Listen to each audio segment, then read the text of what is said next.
BCS পরীক্ষায় প্রশ্ন ফাঁসের ঘটনায় ৩ সদস্যের তদন্ত কমিটি গঠন করেছে বাংলাদেশ সরকারি কর্ম কমিশন পিএসসি। জড়িত কর্মকর্তা কর্মচারীদের বিরুদ্ধে যথাযথ ব্যবস্থা নেওয়ার হুঁশিয়ারি দিয়েছেন পিএসসি চেয়ারম্যান সোহরাব হোসাইন।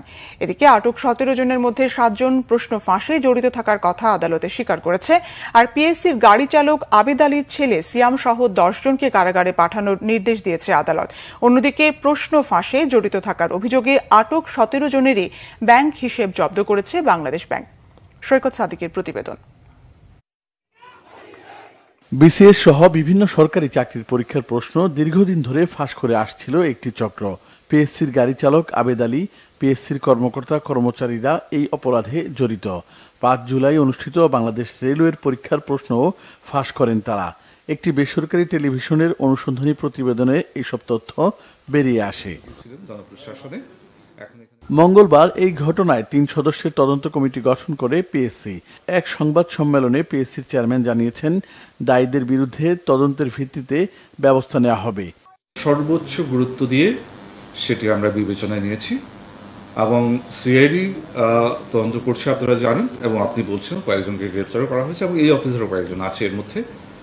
এটি একটি দিক, এবং পাশাপাশি আমরাও একটা তদন্ত কমিটি করেছি ৩ সদস্য বিশিষ্ট, এবং তাদেরকে ১৫ দিনের মধ্যে রিপোর্ট দেওয়ার জন্য বলা হয়েছে। কোনো অপরাধ যদি প্রমাণ হয় এবং সেটি যদি পিএসসির এখতিয়ারভুক্ত হয়, তাহলে আইনে যা ব্যবস্থা নেওয়ার বিধান রয়েছে তার সর্বোচ্চ ব্যবস্থা পিএসসি নিতে পারে।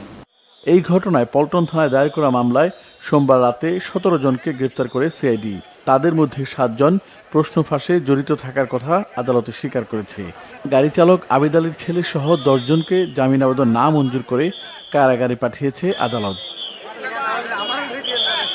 এদিকে ৫ জুলাই পিএসসির অধীনে বাংলাদেশ রেলওয়ের উপসহকারী প্রকৌশলী পরীক্ষা বাতিলের দাবি জানিয়েছে চাকরির প্রত্যাশী ডিপ্লোমা প্রকৌশলীরা। মঙ্গলবার সকালে রাজধানীর আগারগাঁওয়ে বাংলাদেশ সরকারি কর্ম কমিশনের সামনে মানববন্ধন করে তারা।